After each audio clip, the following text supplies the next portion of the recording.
আল্লাহ আমার রব, এই রবি আমার সব, দামে দামে তন মনে তারি অনুভব।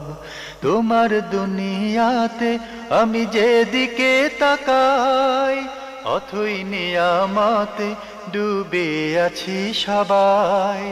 পাক পাখালির গানে শুনি তসবি কলো রব, তসবি কলো রব। আল্লাহ আমার রব, এই রবি আমার সব। আসসালামু আলাইকুম। আলহামদুলিল্লাহ, আসসালাতু ওয়াসসালামু আলা রাসূলিল্লাহ।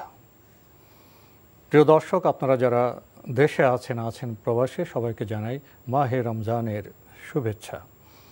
শুরু হলো পবিত্র রমজান উপলক্ষে এনটিভি আয়োজিত এবং লাভ হলো নিবেদিত লাইভ অনুষ্ঠান আপনার জিজ্ঞাসা। আপনাদের সাথে আছি আমি জয়নুল আবেদিন আজাদ। আর আপনাদের মনে জাগা প্রশ্নের জিজ্ঞাসার সরাসরি জবাব দিচ্ছেন বিশিষ্ট আলেম ডক্টর মোহাম্মদ সাইফুল্লাহ। আসসালামু আলাইকুম ওয়া রাহমাতুল্লাহি ওয়া বারাকাতুহু। প্রিয় দর্শক, আমাদের আজকের প্রাসঙ্গিক আলোচনার বিষয় সিয়ামের পুরস্কার। চলুন তাহলে জিজ্ঞাসার আলোকিত ভুবনে আমরা প্রশ্ন নিচ্ছি। আসসালামু আলাইকুম। প্রিয় দর্শক, পরিচয় দিয়ে প্রশ্ন করুন। ওয়ালাইকুম আসসালাম ওয়া রাহমাতুল্লাহ। আমি নাজমুল হুদা বলছি। আমার প্রশ্ন হচ্ছে, আমরা জানি যে যাকাতুল ফিতর ফকির এবং মিসকিনকে দিতে হয়। এখন ওই ফকির মিসকিন যদি নামাজ না পড়ে, তাহলে তাদেরকে যাকাতুল ফিতর দিলে আদায় হবে কিনা? আরেকটা প্রশ্ন হচ্ছে, যদি কোনো ব্যক্তি ঈদের সালাত আদায় করার জন্য ঈদগাহ মাঠে যায়, তাহলে গিয়ে দেখলো যে জামাত শেষ হয়ে গেছে, তাহলে ওই ব্যক্তি কি একা একা ঈদের সালাত আদায় করতে পারবে কিনা? ধন্যবাদ আপনাকে।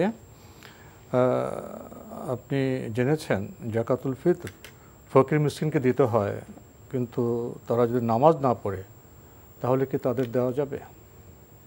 না, স্বাভাবিক নিয়ম অনুযায়ী যারা নামাজ পড়বে না, সালাত আদায় করে না, তাদেরকে যাকাতুল ফিতর বা সাদাকাতুল ফিতর বা ফিতরা দেওয়া যাবে না। কিন্তু যদি দেখেন ফকির মিসকিন এছাড়া নেই, কিন্তু তারা অভাবী, তাদের অবস্থায় যে তারা অভাবী, তারা ঈদের এই দিনে তাদের জীবনযাপন অত্যন্ত সংকীর্ণ এবং কষ্টের মধ্যে আছে, কিন্তু তারা অনেকে নামাজ পড়ে, অনেকে নামাজ পড়ে না, অথবা নামাজ কিছু পড়ে কিছু পড়ে না, এছাড়া নেই, তাহলে আপনি আপনার সাদকাতুল ফিতর তাদেরকে দিতে পারবেন, এই অবস্থায় দিতে পারবেন। কিন্তু স্বাভাবিক নিয়ম হচ্ছে অবশ্যই ফকির মিসকিন মুসলিম হতে হবে। আমরা জানলাম বিষয়টি সম্পর্কে। প্রিয় দর্শক আরও প্রশ্ন করেছেন, ঈদের সালাতে গেলেন কিন্তু জামাত পেলেন না, তখন কি তিনি একাকী ঈদের সালাত আদায় করবেন? না, বিশুদ্ধ বক্তব্য হচ্ছে একাকী ঈদের সালাত আদায় করবেন না। ঈদের সালাত একাকী আদায় করা জায়েজ নেই, কিন্তু আলেমদের এই মাসআলার মধ্যে দ্বিমত আছে। হাম্বলি মাযহাবের উলামায়ে কেরাম এক্ষেত্রে একাকী ঈদের সালাত আদায় করাকে অনুমোদন দিয়েছেন, বলেছেন তিনি একাকী ইচ্ছা করলে ঈদের সালাত আদায় করতে পারবেন। কিন্তু এই বিষয়টি সহি কোনো সুস্পষ্ট হাদিসের মাধ্যমে সাব্যস্ত হয়নি, এটা সালাফদের কারো কারো আমল অথবা ইজতিহাদের মাধ্যমে সাব্যস্ত হয়েছে। আমরা জানলাম বিষয়টি সম্পর্কে। প্রিয় দর্শক, প্রশ্ন নিচ্ছে। আসসালামু আলাইকুম। পরিচয় দিয়ে প্রশ্ন করুন। জি, আমি রামেশ্বর ঢাকা থেকে বলছি। আমার দুটি প্রশ্ন ছিল। প্রথমটি হচ্ছে যে নিয়ত সম্পর্কে। আমরা যে সালাতের আগে যে নিয়ত করি, নাওয়াইতু আন উসাল্লিয়া লিল্লাহি, প্রত্যেক ওয়াক্তের আগে 5টা ওয়াক্তের জন্য আলাদা আলাদা নিয়ত রয়েছে, তো সেটা করা কি সঠিক, নাকি ফরজ সালাতের আগে শুধুমাত্র ইকামত পড়ে সালাত শুরু করা উচিত এবং সুন্নত আল্লাহু আকবার বলে সানা পড়ে এইভাবে সালাত করা উচিত? আর আরেকটি প্রশ্ন হচ্ছে সঠিক ইকামত সম্বন্ধে। মানে আমরা যে আজানটি শুনি, সেটা পুরাটাই কি ইকামত?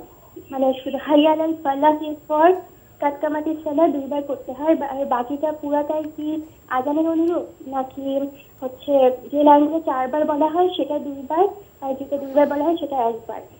জানাবেন সঠিক ইকামত? জি, ধন্যবাদ আপনাকে। আপনি খুবই গুরুত্বপূর্ণ প্রশ্ন করেছেন। সালাতের নিয়ত প্রসঙ্গ উনি জানতে চেয়েছেন। নিয়তের ব্যাপারে আপনি যেটা জানতে চেয়েছেন সেটা হচ্ছে যে আপনি প্রত্যেক সালাতেই নাওয়াইতু আন উসাল্লিয়া বলেই নিয়ত করে থাকেন না, এই নিয়ত শুদ্ধ নয়, সুন্নাহ দ্বারা সাব্যস্ত হয়নি। নিয়ত হচ্ছে অন্তরের ইচ্ছা, সংকল্প। আপনি মনে মনে সালাতে যে ইচ্ছাটা করবেন, সংকল্প করবেন যে সালাত আদায় করছেন, এটাই যথেষ্ট নিয়তের জন্য। শুধুমাত্র সালাত শুরু এর সময় আপনি আল্লাহু আকবার বলেই সালাতে দাঁড়িয়ে যাবেন। এর আগে আলাদাভাবে নাওয়াইতু আন উসাল্লিয়া লিল্লাহি তাআলা রাকাতাল ফাজর ইত্যাদি ইত্যাদি যেগুলো আছে এগুলো বলা সুন্নাহ সম্মত নয়। আমরা জানলাম বিষয়টি সম্পর্কে আরেকটি প্রশ্ন করেছেন, আজানের জবাব দিতে গিয়ে হায়ালাস সালাহ হায়ালাল ফালাহ, সেই সম্পর্কে সেটা বলবেন না অন্য কিছু বলবেন? না, আজানের জবাবের কথা বলছেন, উনি একামতের কথা বলেছেন প্রশ্নটা। আজান একামত তো কাছাকাছি, নাকি একামত বলেছেন? উনি একামত সম্পর্কে জানতে চেয়েছেন। আমার কাছে মনে হয়েছে একামত প্রশ্নটা কনফিউজড হয়েছে। মানে প্রশ্নটা মানে একামতের উনি জানতে চেয়েছেন যে, যেটা আমি বুঝতে পেরেছি সেটা হচ্ছে যে ইকামতের আসলে সঠিক কোনটি। ইকামতের জন্য দুটি সিফা রয়েছে, দুটি বৈশিষ্ট্য রয়েছে। একটি হচ্ছে যে সমস্ত জোড়া জোড়ায় শব্দ রয়েছে সেগুলোকে একটি একটি করে বলা। আর হাইয়া আলাস সালাহ হাইয়া আলাল ফালাহের পরে কাদ কামাতিস সালাহ কাদ কামাতিস সালাহ দুইবার বলা, এটা একামতের একটি শব্দ বা একটি পদ্ধতি বা বৈশিষ্ট্য। দ্বিতীয় আরেকটি পদ্ধতি বা বৈশিষ্ট্য হচ্ছে একামতের, সেটা হলো আজান যেভাবে দেয়া হয় তাকে ঠিক সেভাবে আজান দেয়া, আজানের মতোই দেয়া। শুধুমাত্র হাইয়া আলাস সালাহ হাইয়া আলাস সালাহ হাইয়া আলাল ফালাহ হাইয়া আলাল ফালাহ, এই পরে কাদ কামাতিস সালাহ কাদ কামাতিস সালাহ বলা। অর্থাৎ ইকামতের শব্দ নিয়ে আলেমদের মধ্যে দ্বিমত রয়েছে, দুটাই সহি সনদে সাব্যস্ত হয়েছে। সুতরাং একটাকে সহি আর একটাকে বাতিল, অথবা একটাকে অধিক শুদ্ধ আর একটাকে কম শুদ্ধ বলার কোনো সুযোগ নেই। দুটাই সহি বর্ণনা এবং সহি হাদিসের মাধ্যমে সাব্যস্ত হয়েছে এবং আলেমদের ইজতিহাদও দুটির মধ্যেই সমপর্যায়ে রয়েছে। আমরা জানলাম বিষয়টি সম্পর্কে। প্রিয় দর্শক, প্রশ্ন নিচ্ছে। আসসালামু আলাইকুম, পরিচয় দিয়ে প্রশ্ন করুন। হ্যালো, আসসালামু আলাইকুম। ওয়ালাইকুম আসসালাম। হুজুর, আমি 3 দিন আগে একবার ফোন দিছিলাম, বাট লাইনটা কেটে গেছিল। জি, আপনি কে বলছেন, কোথা থেকে বলছেন? আমি ঢাকা থেকে বলছিলাম, আব্দুল্লাহ। জি বলুন। জি, সেদিন আমি ফোন দিছিলাম যে আমার ওই যে 3 লক্ষ টাকা ব্যাংকে আছে, এটা ওই 3 বছর মেয়াদি, আর আরেকটা ব্যাংকে আছে 9 লক্ষ টাকা। তো আমি এই 9 লক্ষ আর 3 লক্ষ টাকার 9 লক্ষ যেটা আছে সেটার আমি 3 মাস পর পর কিছু মুনাফা পাই। তো আমি জাকাত দিব কি 9 লাখ 3 লাখ একসাথে দিব নাকি কোনটা দিব? 9 লক্ষ ওটা কি ফিক্সড নয়? না, এটা ফিক্সড না, এটা 3 মাস পর পর আমি ইয়া পাই। আচ্ছা, এখন আপনার জাকাত। জি। আর কোনো প্রশ্ন আছে? আরেকটা আছে, জি। আরেকটা হচ্ছে যে টেলিভিশনে কোন ইসলামিক অনুষ্ঠানে যদি ইয়া করে আর কি মুনাজাত করে, সেটাতে কি শরীক হইতে পারবো কিনা? আমিও হাত তুলে। জি, ধন্যবাদ আপনাকে। আপনার প্রশ্ন হলো, ব্যাংকে 3 লক্ষ টাকা 3 বছর মেয়াদে আছে, আর ব্যাংকে আছে 9 লক্ষ টাকা 3 মাস পর পর মুনাফা পান, এর জাকাত কিভাবে দেবেন?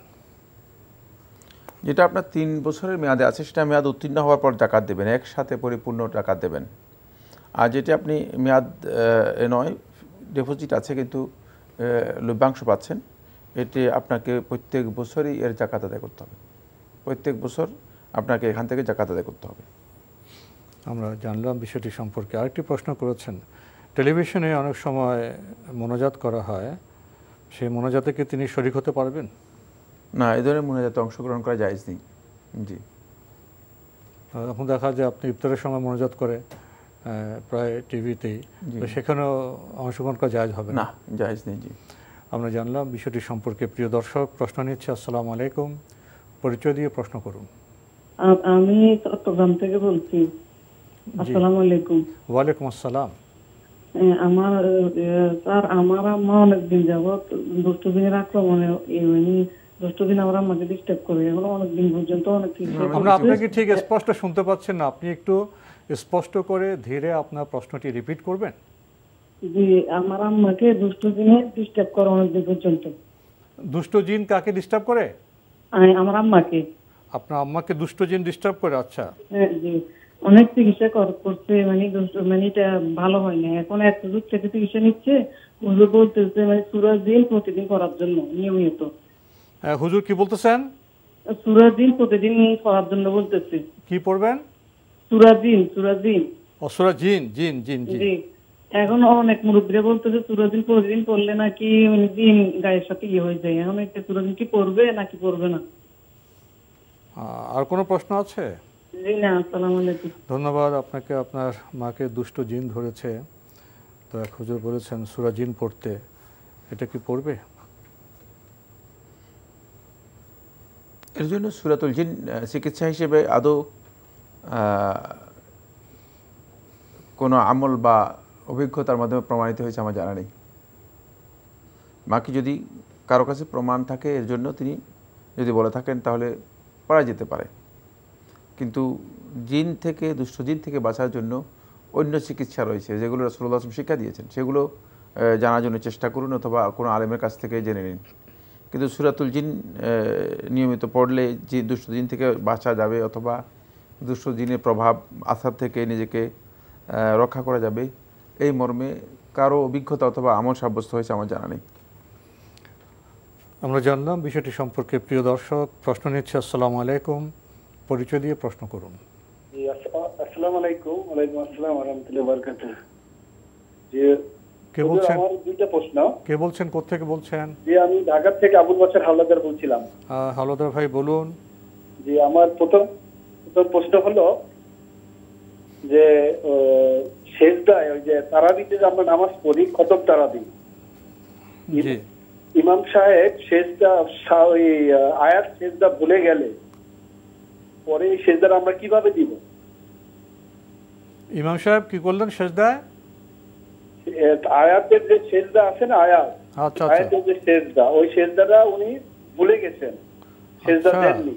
আচ্ছা, এখন এটা কি আমরা পরে দিয়ে দিব না দেওয়া লাগবে না? এক। জি।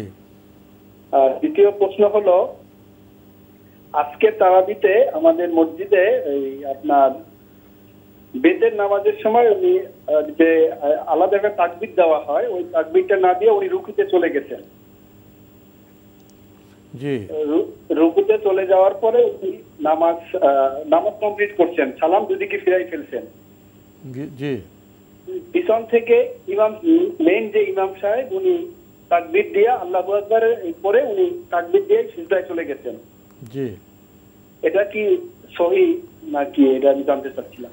ধন্যবাদ আপনাকে।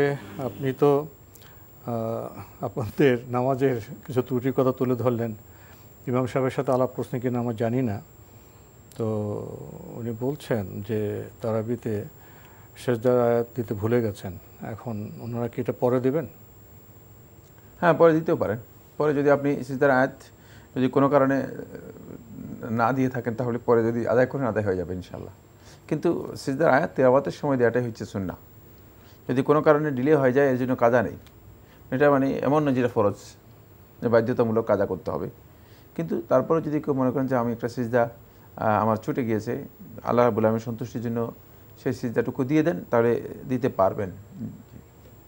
আরেকটি প্রশ্ন করেছেন, বিতিরের সালাতে ইমাম সাহেব তাকবীর না দিয়ে সরাসরি রুকুতে চলে গেছেন, পরে সালাম ফিরিয়েছেন।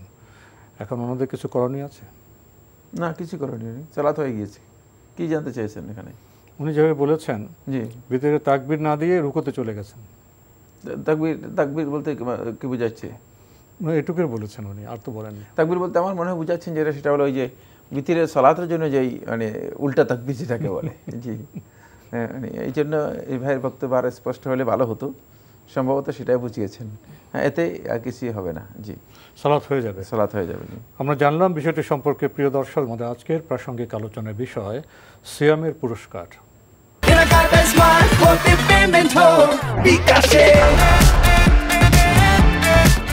পুরস্কার শব্দ শুনতেও ভালো লাগে, পেতেও ভালো লাগে, কিন্তু কিভাবে পাবো আমরা সিয়ামের পুরস্কার? ধন্যবাদ। সিয়ামের পুরস্কার আসলে রাসূলুল্লাহ সাল্লাল্লাহু আলাইহি ওয়াসাল্লাম হাদিসের মধ্যে যেগুলো উল্লেখ করেছেন অনেক। সংক্ষেপে আমি কয়েকটি পয়েন্ট আলোচনা করব বা কয়েকটি পুরস্কারের কথা আলোচনা করব। প্রথম যে পুরস্কার সেটা হচ্ছে সিয়ামের পুরস্কার হচ্ছে মাগফিরাতের পুরস্কার। আল্লাহ সুবহানাহু ওয়া তাআলা সাইম ব্যক্তির যত গুনাহ আছে সবগুলোকে আল্লাহ সুবহানাহু ওয়া তাআলা মাফ করে দেবেন। প্রথম পুরস্কার এটি, মান সামা রমাদান ঈমানান ওয়া ইহতিসাবান গুফিরা লাহু মা তাকাদ্দাম মিন যামবিহি। যে রমাদান মাসে সিয়াম পালন করলো ঈমান এবং ইহতিসাবের সাথে, পরিপূর্ণ আল্লাহ রাব্বুল আলামিনের প্রতি ঈমান এবং তাওহীদ ঠিক রেখে, ওয়াহতিসাবান এবং সবের আশা করে, গুফির লাহু মা তাকাদ্দাম মিন যামবিহি, তার পূর্ববর্তী যত গুনাহ আছে সবগুলো ক্ষমা করে দেওয়া হবে। এটা হচ্ছে প্রথম পুরস্কার। দ্বিতীয় পুরস্কার হচ্ছে সিয়ামের, সেটা হলো জায়েজাতুশ শাফাআহ। সিয়াম কিয়ামতের দিন আল্লাহ রাব্বুল আলামিনের কাছে মাহশারে আসবে সুপারিশ করার জন্য, জান্নাতের সুপারিশ এর পুরস্কার নিয়ে আসবে। সাইম যে সিয়াম পালন করেছে তাকে সিয়াম জান্নাত পর্যন্ত পৌঁছে দেবে, তাহলে এটা বড় পুরস্কার। তৃতীয় পুরস্কার যেটি, সেটা হলো মাহশারে যখন মানুষগুলো পিপাসার্থ হয়ে উঠবে, পিপাসায় অস্থির হয়ে যাবে, প্রাণষ্ঠাগত হবে, তখন সাইম ব্যক্তি পিপাসা থেকে মুক্ত থাকবে এবং সে পিপাসা মুক্ত জীবন মানে অবস্থান পাবে। যেহেতু দুনিয়াতে পিপাসার্থ হয়েছে, এই জন্য আল্লাহ সুবহানাহু ওয়া তাআলা তার সে দোয়া কবুল করেছেন, যাহাবাদ-দামা, পিপাসা দূর হয়ে গিয়েছে, পিপাসা দূর হয়ে যাবে। জি, আমরা খুবই গুরুত্বপূর্ণ বিষয় সম্পর্কে জানলাম, ক্ষমা, জান্নাত, হাসরে পিপাসা মুক্ত, সিয়ামুক্ত, আমরা বড় পুরস্কারের কথা জানলাম। আসুন আমরা সেদিকে অগ্রসর হই। আমরা প্রশ্ন নিব। আসসালামু আলাইকুম, পরিচয় দিয়ে প্রশ্ন করুন। লাইনে আছেন? আসসালামু আলাইকুম। ওয়ালাইকুম আসসালাম, আপনার পরিচয় দিয়ে প্রশ্ন করুন। জি হুজুর, আমি একটা বিষয় জানতে চাচ্ছি। কে বলছেন, কোত্থেকে বলছেন? ওয়ালাইকুম আসসালাম, আমাকে শুনতে পাচ্ছেন? শুনতে পাচ্ছি ভাইয়া, আপনি কোত্থেকে বলছেন, কে বলছেন? জি, আমি আবু বকর বলছি, ঢাকা থেকে। জি আবু বকর ভাই বলুন। জি, আমি জানতে চাচ্ছি ইসমে আজম সম্পর্কে। তো ওই দোয়ার সময় মানে একটা হাদিসে দেখছি যে আল্লাহ রাসূল সাল্লাল্লাহু আলাইহি ওয়াসাল্লাম এক সাহাবীকে ইসমে আজম পড়া দেখে বললেন যে ওর দোয়া আল্লাহ কবুল করবেন, সে আল্লাহর গুণবাচক নাম ধরে, আল্লাহর নাম ধরে সে ডাকে দোয়া করতেছে।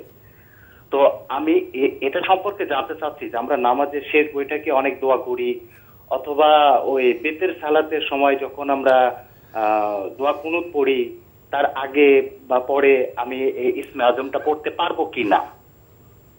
জি, আর কোনো প্রশ্ন আছে? জি না, আসসালামু আলাইকুম। ধন্যবাদ আপনাকে, প্রশ্ন তো পেয়েছেন। যে প্রশ্ন পেয়েছি, ইসমে আজম পড়তে পারবেন না কেন? ইসমে আজম দিয়ে দোয়া করলে রাসূলুল্লাহ সাল্লাল্লাহু আলাইহি ওয়াসাল্লাম বলেছেন যে লাকা দাউতা বিমা ইস্তাজাবা লাকা, যে এমন একটি কথার মাধ্যমে তুমি দোয়া করেছো যার কারণে আল্লাহ সুবহানাহু ওয়া তাআলা তোমার দোয়া কবুল করেছেন। সুতরাং যদি ইসমুল আজম দিয়ে আপনি দোয়া করেন, করতে পারেন, কিন্তু ইসমুল আজম নির্দিষ্ট নয়।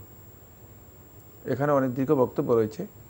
আপনি যেটা বলেছেন আল্লাহুম্মা আনতাল্লাহুল আহাদুস সামাদ আল ফারদুস সামাদ লাম ইয়ালিদ ওয়া লাম ইউলাদ ওয়া লাম ইয়াকুল লাহু কুফুয়ান আহাদ, এটাও হতে পারে, এটা দিয়েও আপনি দোয়া করতে পারেন। আমরা জানলাম বিষয়টি সম্পর্কে। প্রিয় দর্শক, প্রশ্ন নিচ্ছি। আসসালামু আলাইকুম, পরিচয় দিয়ে প্রশ্ন করুন। আসসালামু আলাইকুম ওয়া রাহমাতুল্লাহ। ওয়ালাইকুম আসসালাম ওয়া রাহমাতুল্লাহ। আমি মোহাম্মদ আক্তার হোসেন বলছি। জি ভাইয়া বলুন। জি, আমার প্রশ্নটা হলো যে আমার ছেলে হাফেজ এবছর শেষ করছে, তো এবছর তাকে আমরা ওই যে একটা আমাদের বাসার পাশেই তারাবি নামাজের জন্য দিয়েছিলাম। তো এখানে একটা সমস্যার কারণে সে 5 দিন 6 দিন তারাবি পড়ানো হয়েছে। তো এখানে পুরো জিনিসটা একটু সমস্যার কারণে আর তারাবিটা পড়ানো হয় নাই, বা অন্য ধরনের একটু সমস্যা হয়ে গেছে।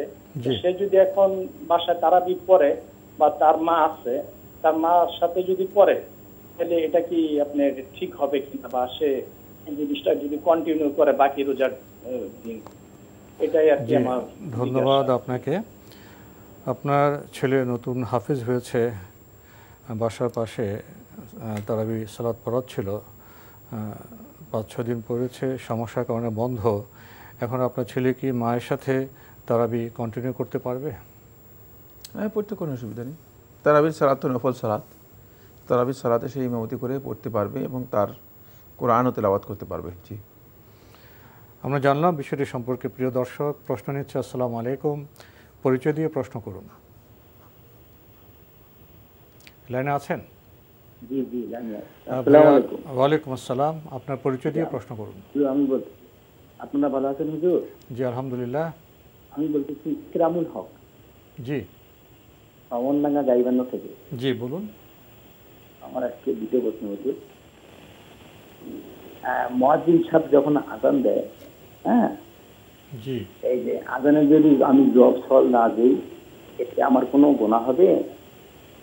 আর জি, গুনাহ হবে না? না একটা প্রশ্ন হুজুর, ফরজ সালাতের পর আয়াতুল কুরসি, আয়াতুল কুরসি যদি আমি পড়ি, এর ফজিলত কি হুজুর? ধন্যবাদ আপনাকে। আপনি দুটি প্রশ্ন করেছেন। প্রথম প্রশ্ন, মুয়াজ্জিন তো আজান দিয়ে থাকেন, আজানের জবাব যদি আপনি না দেন তাহলে কি আপনার গুনাহ হবে? এটাই প্রথম প্রশ্ন। না, গুনাহ হবে না, গুনাহটা হবে না, কিন্তু দেবেন না কেন? ফজিলত থেকে তো বঞ্চিত হবে। কত বড় ফজিলত থেকে মাহরুম হবে তিনি কি জানেন কিনা? ফজিলতটা হচ্ছে এই যে এই আমলটুকু আল্লাহ তাআলার কাছে এত মর্যাদাপূর্ণ যে জান্নাতের 8টি দরজা খুলে দেওয়া হয় তার জন্য, এবং আল্লাহ রাব্বুল আলামিন সরাসরি মানে এই ব্যক্তির জন্য আল্লাহ সুবহানাহু ওয়া তাআলা জান্নাতকে মুক্ত করে দেন। এই অবস্থায় যদি তার মৃত্যু হয় সে জান্নাতি হবে, রাসূলুল্লাহ সাল্লাল্লাহু আলাইহি ওয়াসাল্লাম হাদিসের মধ্যে বলেছেন। সুতরাং এত গুরুত্বপূর্ণ ফজিলতের বিষয় মানে দেবেন না কেন, কি কারণ আপনার? আমরা জানলাম বিষয়টি সম্পর্কে, ফজিলত সম্পর্কেও জানলাম। আরেকটি প্রশ্ন করেছেন, ফরজ সালাত শেষে আয়াতুল কুরসি পড়লে এর ফজিলত কি? অনেক ফজিলত রয়েছে, এটা অনেক ফজিলতের বিষয়। একটাই যথেষ্ট, সেটা হলো যদি এই অবস্থা তার মৃত্যু হয় না, তার জান্নাতি সে প্রবেশ করবে, সরাসরি জান্নাতি প্রবেশ করবে। রাসূলুল্লাহ সাল্লাল্লাহু আলাইহি ওয়াসাল্লাম বলেছেন, যে ব্যক্তি আয়াতুল কুরসি ফরজ সালাতের উপর প্রবেশ করলো, লা ইয়ামনাহু মিন দুখুলিল জান্নাতি ইল্লাল মাউত, মৃত্যু ছাড়া আর কোনো কিছুই তাকে জান্নাত থেকে প্রবেশে বাধা দিতে পারবে না। শুধু মৃত্যু একমাত্র বাধা? একমাত্র বাধা। খুবই বড় ফজিলত আমরা জানলাম। প্রিয় দর্শক, প্রশ্ন নিচ্ছি। আসসালামু আলাইকুম, পরিচয় দিয়ে প্রশ্ন করুন। আসসালামু রাহমাতুল্লাহি ওয়া বারাকাতুহু। আসসালামু আলাইকুম। ওয়ালাইকুম আসসালাম। জি, আমি আবুল বাশার হাওলাদার বলছিলাম। আগে একটু প্রশ্নটা করছিলাম, হয়তো বা বুঝাইতে পারিনি আমি। জি, প্রশ্ন হলো যে আমাদের তারাবি পড়াচ্ছে তো, জি, তারপরে বেতের নামাজটা পড়াইতেছিল হাফিজ সাহেব, জি, পিছনে আমাদের ইমাম সাহেব ছিলেন। উনি ওই পড়াইতে গিয়া ওই বেতের নামাজের সময় উনি যে দোয়া কুনুতের যে তাকবীরটা আমাদের দেই, জি, উল্টা অতিরিক্ত একটা তাকবীর দেই না, জি, জি, এই তাকবীরটা দেওয়া দিয়েই উনি রুকুতে গেছেন। উনি দোয়া কুনুত পড়েন নাই আর কি, মানে তাকবীর দেন নাই, না দিয়েই উনি রুকুতে চলে গেছেন। উনি দোয়া কুনুত পড়েছেন? না, দোয়া কুনুত পড়েছেন, হ্যাঁ পড়েছেন। তাকবীর না দিয়ে রুকুতে চলে গেছেন? হ্যাঁ, রুকুতে উনি চলে গেছেন। জি, রুকুতেই চলে গেছেন। দোয়া আমি আপনাকে একটু খুলে বলি, উনি এতটুকু বলার প্রয়োজন নেই। জি, যে কোনো প্রয়োজন নেই। আপনার প্রশ্নের প্রয়োজন নেই। ধন্যবাদ। আপনার প্রশ্নের উত্তর যেটা দিয়ে দিয়েছি আমরা বলে দিয়েছি, বুঝে আমরা বলে দিয়েছি যে আপনি বুঝতে পারেন না কিভাবে। আপনি বুঝাতে পেরেছেন, আমরা বুঝতে পেরেছি এবং উত্তরও দিয়ে দিয়েছি। জি, কোনো এত কথা তো প্রয়োজন নেই। আপনাদের তো সালাত হয়ে গেছে। সালাত হয়ে গিয়েছে। জি, এখানে কোনো সমস্যা নেই। উনি হয়তো একটা ভুল করেছেন, সালাত হয়ে গেছে। আমরা নতুন প্রশ্নে যাচ্ছি। আসসালামু আলাইকুম, পরিচয় দিয়ে প্রশ্ন করুন। জি, আসসালামু আলাইকুম। ওয়ালাইকুম আসসালাম। আমি মগবাজার থেকে মির্জা আমিনুল ইসলাম বেগ বলছি। জি ভাইয়া বলুন। আমার দুটি প্রশ্ন। একটি প্রশ্ন হচ্ছে যে আজানের সময় বা ইকামতের সময় অনেকেই আশহাদু আন্না মুহাম্মাদুর রাসূলুল্লাহ যখন পড়া হয় তখন দুই বুড়া আঙ্গুলের উপরে ফু দিয়ে চোখে ডলাডলি করে। এটা কি সুন্নাহ সম্মত বা কোরআন সম্মত? এটা জানতে চাই। জি। আর একটা জানতে চাই যে আমরা জানি যে কোরআন নাজিল হয়েছিল সূরা আলাকের 5 আয়াত দিয়ে, কিন্তু কোরআন শরীফ সাজানো হয়েছে প্রথমে সূরা ফাতিহা, তারপর অন্যান্য সূরা। জি, তাহলে যেটা আগে নাজিল হলো সেটা কেন প্রথমে আসলো না, বা এই কোন ভাবে যে সাজানো হলো এটা কে সাজালো, কিভাবে সাজালো, এটা একটু জানার ইচ্ছা। ধন্যবাদ। সালাম। ধন্যবাদ আপনাকে। আপনার প্রথম প্রশ্ন, আজানের সময় অনেকে চোখে স্পর্শ করেন, চোখে ফু দিয়ে স্পর্শ করেন, এটা ঠিক আছে? না, আশহাদু আল্লা ইলাহা ইল্লাল্লাহ অথবা আশহাদু আন্না মুহাম্মাদুর রাসূলুল্লাহ শুনলে এভাবে ফু দিয়ে আবার চোখের মধ্যে যে বুলায়, চোখের মধ্যে লাগানো হয়, তাকে কাজটি বেদাত। এটি মোটেও ঠিক নেই। এটি একটি পথভ্রষ্ট ফেরকা আবিষ্কার করেছে।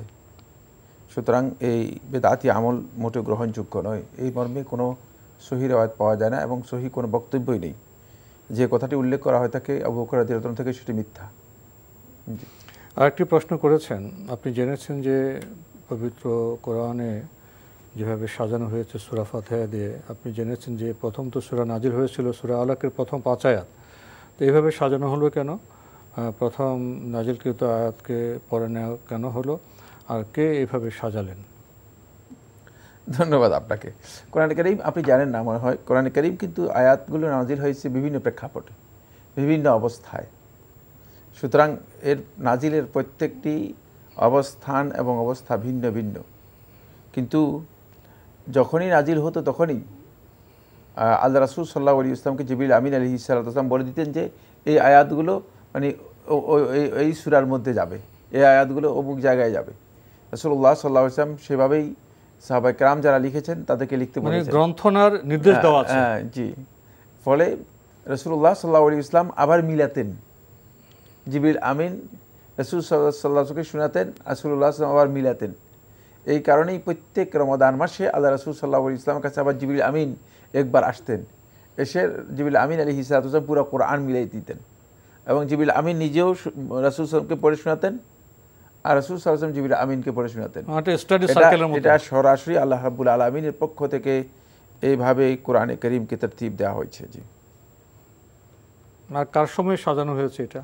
না, এটা তো রাসূল সাল্লাল্লাহু আলাইহি ওয়াসাল্লাম মানে গ্রন্থ আকারে এটা না, গ্রন্থ আরেক জিনিস, আর কোরআনে কারীমের নাজিলের বিষয় আর কিছু। সাজানোটা আমরা জানলাম যে এটা শুরু থেকেই গ্রন্থনের বিষয়টি নির্দিষ্ট ছিল, সে আলোকে হয়েছে। প্রিয় দর্শক, আমরা প্রশ্নে যাচ্ছি। আসসালামু আলাইকুম, পরিচয় দিয়ে প্রশ্ন করুন। লাইনে আছেন? হ্যাঁ, লাইনে আছি। আপনার পরিচয় দিয়ে প্রশ্ন করুন। আসসালামু আলাইকুম। জি, আসসালামু আলাইকুম। আমি মোহাম্মদ সাদেকুর রহমান পল্লবী থেকে।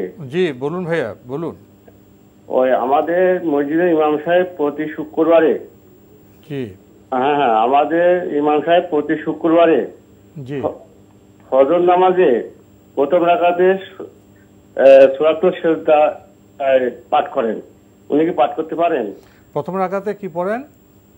সূরাতুল সিজদা, প্রতি শুক্রবারের দিন সূরাতুল সিজদা সূরাটা তিলাওয়াত করেন ফজর নামাজে প্রথম রাকাতে। জি জি। আর কোনো প্রশ্ন আছে? না, আর কোনো প্রশ্ন নাই। প্রশ্নটা পেয়েছেন?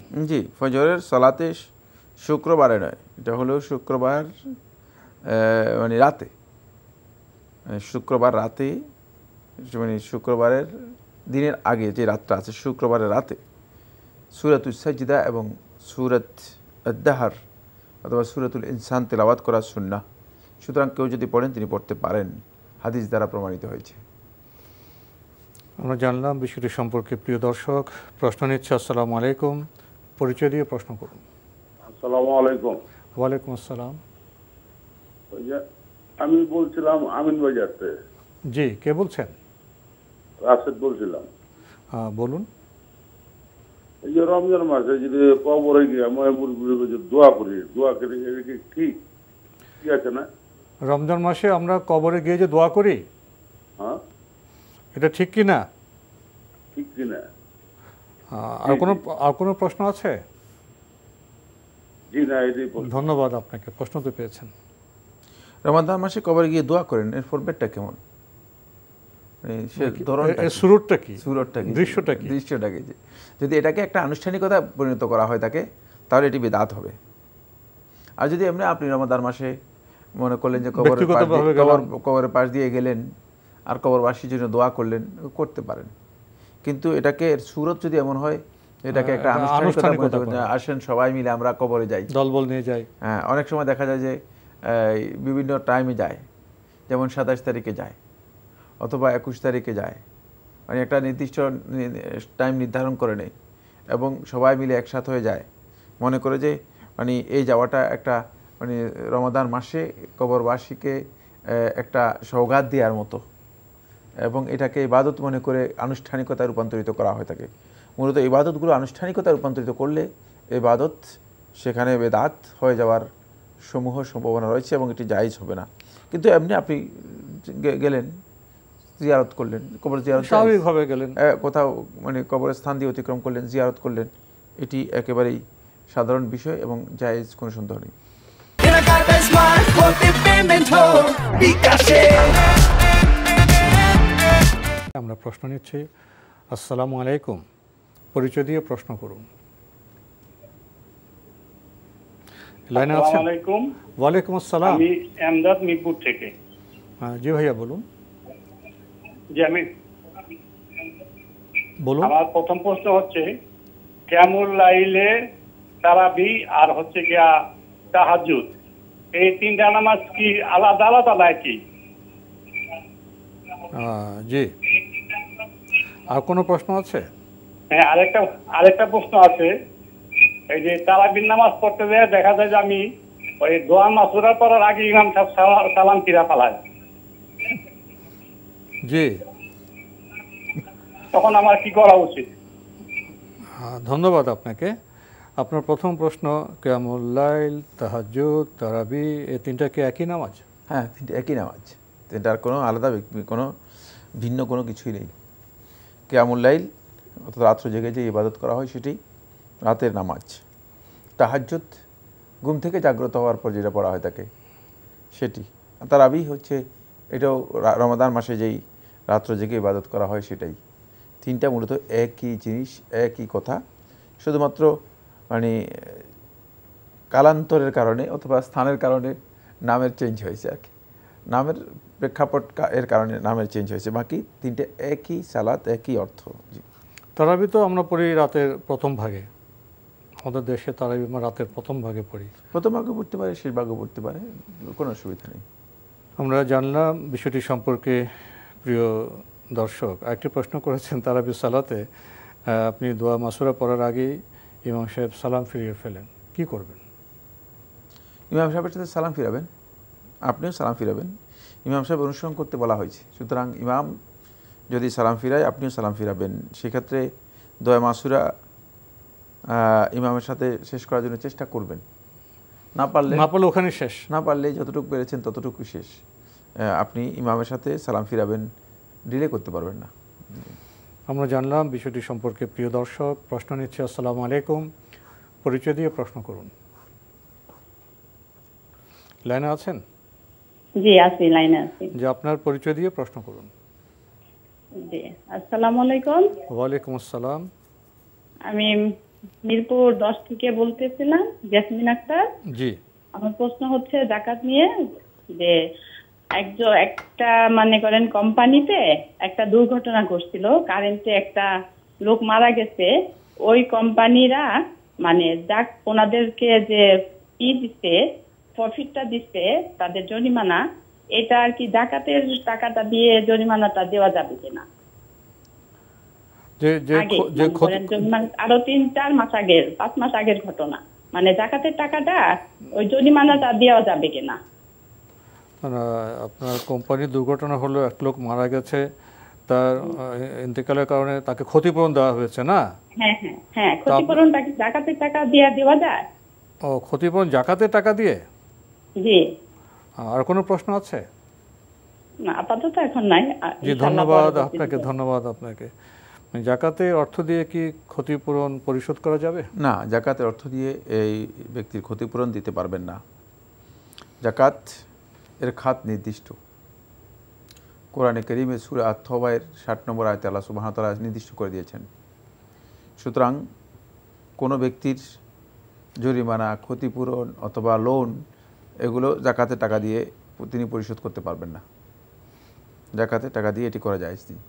আমরা জানলাম বিষয়টি সম্পর্কে। প্রিয় দর্শক, প্রশ্ন নিচ্ছে। আসসালামু আলাইকুম, পরিচয় দিয়ে প্রশ্ন করুন। লাইনে আছেন? জি, আসসালামু আলাইকুম। ওয়ালাইকুম আসসালাম। আমার নাম লাবিব মোহাম্মদ গাজী। জি জি, আমার প্রশ্ন এটা হচ্ছে, আমি কি রোজা রেখে দাঁত ব্রাশ করতে পারবো টুথপেস্ট দিয়ে? জি, আর কোনো প্রশ্ন আছে? আমার একটা প্রশ্ন আছে, আমরা যে নামাজে যাই তখন আমার এখন বয়স 15, কিন্তু আমরা যে নামাজে যাই, আমি অনেক মানুষকে দেখেছি জোরে জোরে আমিন বলে, এরপর আবার আস্তে আস্তে আমিন বলে, কোনটা কি ঠিক? আমিন জোরে আসতে, ঠিক আছে। আর ধন্যবাদ আপনাকে। ওনার প্রথম প্রশ্ন, রোজা রেখে কি উনি দিনে দাঁত ব্রাশ করতে পারবেন? হ্যাঁ, দাঁত ব্রাশ করতে পারবেন, কিন্তু লক্ষ্য রাখতে হবে সতর্ক থাকতে হবে একটি বিষয়, সেটা হচ্ছে যাতে করে পেস্টের কোনো কিছু গিলে না যায়, ভিতরে ঢুকে না যায়, মানে গলদকর না হয়। হ্যাঁ, ওইটা খেয়াল রাখতে হবে। ব্যবহার করা জায়েজ, কিন্তু না করাটাই উত্তম। যদি কেউ চেষ্টা করেন, মানে তিনি সাহারি খাওয়ার পরেই ব্রাশ করে নিতে পারেন, তাহলে আর দিনে তার পেস্ট ব্যবহার করার প্রয়োজন হবে না। আমরা জানলাম বিষয়টি সম্পর্কে। প্রিয় দর্শক আরও প্রশ্ন করেছেন, সালাতে আমিন জোরেও পড়া হয়, আস্তেও পড়া হয়, কোনটা ঠিক? যে সালাতের মধ্যে কেরাত জোরে হয়, সেই সালাতের মধ্যে আমিন জোরে পড়াই হচ্ছে সঠিক, কারণ অন্যথায় মানে কেরাতের সাথে মিল নেই, আমিনের মিল নেই। সুতরাং যে সালাতে জোরে কেরাত পড়া হয় থাকে, সেখানে আমিন যদি কেউ নীরবে বলেন, তাহলে তিনি মানে কেরাতের সাথে তার কোনো সামঞ্জস্যপূর্ণ অবস্থা নেই, মানে মিল হলো না, অমিল হয়ে গেল। সুন্নাহ হচ্ছে জোরে বলা। আমরা জানলাম বিষয়টি সম্পর্কে। প্রিয় দর্শক প্রশ্ন নিচ্ছে। আসসালামু আলাইকুম, পরিচয় দিয়ে প্রশ্ন করুন। লাইনে আছেন? আসসালামু আলাইকুম। ওয়ালাইকুম আসসালাম। আমি কুড়িগ্রাম থেকে মিনাজ বলছিলাম। জি বলুন। জি লাইনে আছে? জি বলুন, আমরা আপনাকে শুনতে পাচ্ছি, আপনার পরিচয় দিয়ে প্রশ্ন করুন। সেটা হলো কবর জিয়ারতের দোয়া। আমি প্রতি শুক্রবার আসরের নামাজের পর। হ্যালো জি, কবর জিয়ারতের দোয়া। জি জি জি, প্রতি শুক্রবার আসরের নামাজের পর আমি কবরস্থানে আমার বাবা মা দেশে সারা পৃথিবীর জমিনে যত মুমিন মুসলমান আছে সবার জন্য দোয়া করি আসরের নামাজের পর। এটা কি ঠিক আছে কি নাই? এবং রমজান মাস ভুলে না, রমজান আগ থেকে করে আসছে এরকম জি জি দোয়া করে আসরের পর জুম্মার থেকে। আর কোনো প্রশ্ন আছে? প্রশ্ন হুজুর আমার। জি বলুন। এটা হলো তারাবির নামাজ পড়ি নিয়মিত রমজান মাসে, প্রতিবারই পড়ি, আল্লাহ পাক পড়ায়। সেটা হলো জরুরতের কারণে দেখা গেল যে বেড়ায় গেছিলাম, 2 রেকাত নিয়েছিল, ওই 2 রেকাত আবার পড়তে হবে না, না পড়লেও হবে? ধন্যবাদ আপনাকে। আপনার প্রথম প্রশ্ন কবর জিয়ারত প্রসঙ্গে। আপনি প্রতি শুক্রবার বাদে আসর আপনি কবরে যান, দোয়া করেন, ঠিক আছে কিনা? না, এটা নির্দিষ্ট করে নেওয়া ঠিক নয়।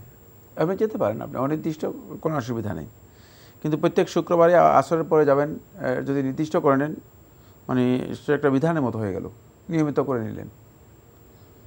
মাঝে মধ্যে যাবেন, মাঝে মধ্যে আবার যাবেন না, মাঝে মধ্যে আসরের পর অন্য সময় যান, অন্য সময় যেতে পারেন। হ্যাঁ, এটার সময় নির্দিষ্ট করে নেওয়া এই কাজটি শুদ্ধ নয়। বাকি অবশ্যই আপনার কবর জিয়ারতের জন্য আপনি যেতে পারেন, মানে শুক্রবার যেতে পারবেন, অন্য সময় যেতে পারবেন, জায়েজ আছে, এবং কবর জিয়ারত করাও জায়েজ, কিন্তু সেটা নির্দিষ্ট করে নেওয়া শুক্রবারে, প্রত্যেক শুক্রবারে আসরের নামাজের পর, এটা এক পর্যায়ে তাসনিন, মানে নিজেই সুন্নত বানিয়ে নেওয়া, নিজে একটা বিধান বানিয়ে ফেলা, এটা সঠিক নয় কাজটি। জি, এভাবে সঠিক নয়।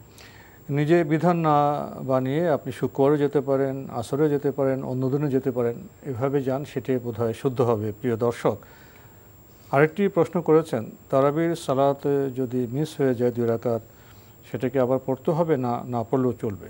তারাবির সালাত ফরজ নয়, সমস্ত উলামায়ে কেরামের ঐকমত্যে এটি সুন্নত। সুতরাং কোনো কারণে যদি 2 রাকাত কম হয়ে যায়, সেই 2 রাকাত মানে আবার পড়তে হবে, এটা বাধ্যতামূলক নয়।